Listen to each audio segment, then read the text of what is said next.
My beloved child. Yes, you. The one watching this screen, feeling the weight of the ordinary, perhaps a quiet ache of the extraordinary you suspect is missing.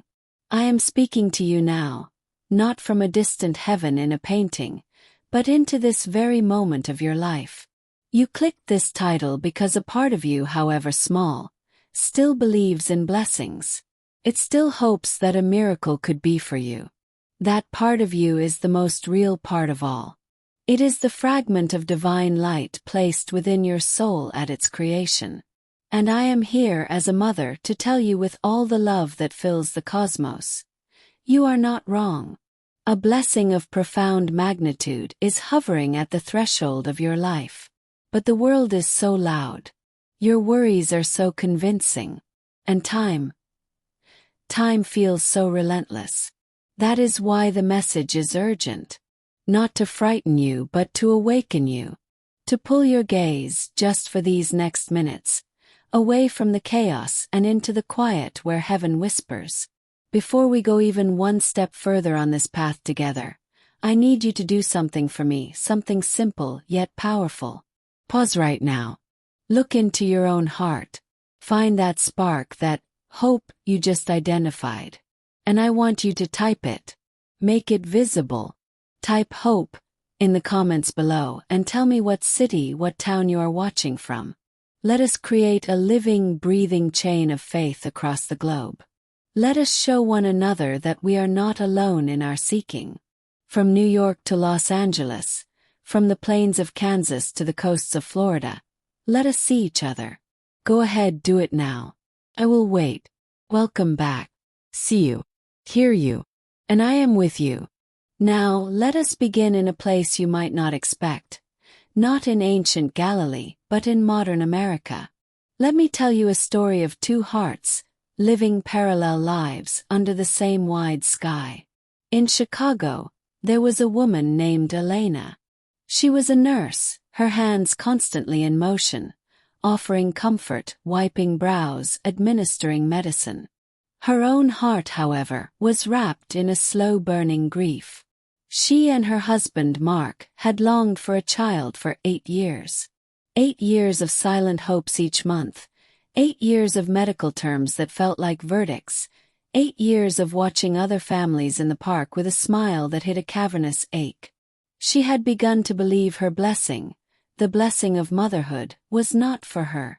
She prayed, but her prayers had started to feel like formalities, words launched into a silent void. She was serving life, yet feeling utterly disconnected from the miracle of it.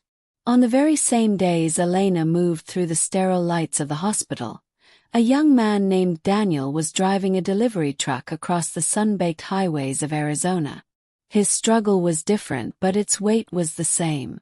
Daniel carried a shame, a quiet desperation.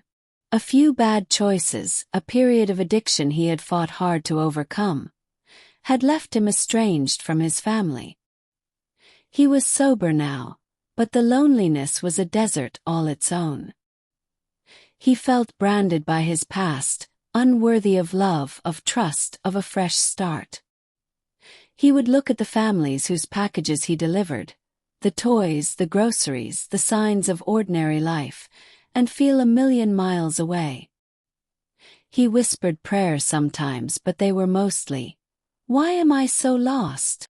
Both Elena and Daniel, like so many of you, had reached a point where they were managing their disappointment. They had adjusted their expectations downward. The blessing they once dared to dream of was now tucked away in a drawer labeled, "Not for me." They were, in a sense, ignoring the deepest yearning of their hearts, trying to be content with the shell of a life. This, my child, is the first and greatest trap. The decision to stop expecting the blessing. To confuse patience with surrender. God's timing is perfect, but it requires a heart that is open, a hand that is outstretched, even when it trembles. The shift for Elena did not come in a blinding vision. Came on a Tuesday during a night shift. She was tending to an elderly woman, Mrs. Gable, who was nearing the end of her long journey. The woman was frail, but her eyes were sharp. As Elena adjusted her pillows, Mrs. Gable took her hand with surprising strength. "You have the hands of a mother," the old woman whispered, her voice like rustling paper. "They are gentle, but they are strong. Do not let the story you are living make you forget the story you are meant for." Then she slipped into sleep. Elena stood frozen. It was a simple sentence from a dying woman, but it landed in her heart not as a compliment, but as a message. Felt personal. Felt like it was meant for her. It was as if I, as a mother who knows the wonder and the wound of love, had used that moment to send her a telegram. "Your story is not over.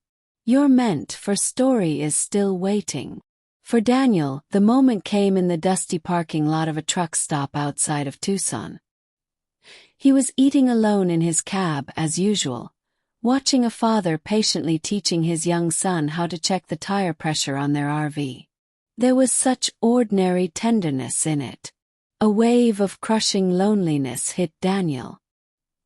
He dropped his head against the steering wheel and, for the first time in years, he didn't whisper a prayer. He wept one. It was raw, ugly, full of snot and tears. "I am so alone. I am so tired of being the mistake. Please, if you're there, just show me I'm not a ghost." At that exact moment, his phone dinged. It was a notification from a social media app he rarely checked. A memory from 5 years prior. It was a photo of him and his sister, arms around each other, laughing at a backyard barbecue. The caption, written by his sister, read, "My big bro. Always my hero." He had forgotten that photo existed. He had forgotten that version of himself existed. The timing was too precise, too perfectly cruel and kind. It was a door cracking open. It was a reminder. You were loved. You are remembered. You are more than your worst chapter. Do you see, my dear one? The blessing often approaches not with a fanfare, but with a whisper. It uses the cracked pavement of your daily life. A word from a stranger. A forgotten photo. A sunset that suddenly makes your chest ache. It is the divine tapping you on the shoulder through the mundane. Both Elena and Daniel, in that moment, had a choice. They could rationalize it away. The old lady was just talking. It's just an algorithm, a coincidence. Or they could do the one thing that faith requires. They could choose to heed the hint. They could choose to believe that maybe, just maybe, that was a nudge from heaven. I want to pause here. Isn't it amazing how the divine often chooses the most innocent among us, the most unexpected moments, to deliver a message? A message not of doom but of hope. A dying woman's wisdom. A child's laughter. A forgotten memory. If this story is already touching your heart, if it's renewing a sense of wonder in you, then do us a huge favor. Hit that like button below. It tells the YouTube algorithm that this is meaningful content, and it helps us share these stories of hope with more people who are thirsting for them. That simple click is a tiny act of faith in itself. Now let's get back to our story. Elena went home that morning after her shift. She did not tell Mark about Mrs. Gable right away. Instead, she went to the small prayer corner she had long neglected in their bedroom. She didn't kneel with a formal prayer. She sat on the floor, hugged her knees, and simply said, "Okay, I'm listening. I'm opening the drawer again. It hurts to hope, but I'm opening it." That was her prayer. And with that act of surrendered hope, she shifted. She stopped just managing her grief and began to offer it. She began to pray not just for a child, but for the grace to nurture love in whatever form it came. Daniel, his hands shaking, did something he had not allowed himself to do in 4 years. He opened a new text message to his sister. He stared at the blank screen for 10 minutes. Then he typed 3 words. "I miss you." He almost deleted them. The fear of silence, of rejection, was a physical pain. But he thought of the photo of the word hero, and he pressed send. He did not solve his life in that moment. He simply opened a line. He allowed for the possibility of a blessing he believed he'd forfeited. This, my child, is the sacred progression. First the hint, then the heeding, then the act of faith. It is always a step, however small, taken in trust. It is moving your foot towards the water, even before the sea parts. For Elena, the blessing did not manifest as a positive pregnancy test the next week. It manifested in a different form. 2 weeks later at the hospital, she was assigned to a new patient, a terrified, homeless 16-year-old girl named Chloe, who was pregnant and alone. Elena's usual professional compassion was flooded with a ferocious, maternal love. She advocated for Chloe, spent extra time with her, not out of duty, but out of a heart that had finally reopened. She and Mark even began the process to become temporary foster supports. The blessing of motherhood began to flow through Elena before it ever flowed to her. She was no longer a vessel waiting to be filled. She was a channel of love. And heaven always fills the channel to overflowing. For Daniel, the reply from his sister did not come instantly. It came 3 days later, a simple, "I miss you too, Danny," was a thread. Over weeks, then months, they began to weave a new tapestry, one that included his past but was not defined by it. He was invited, tentatively, for Christmas.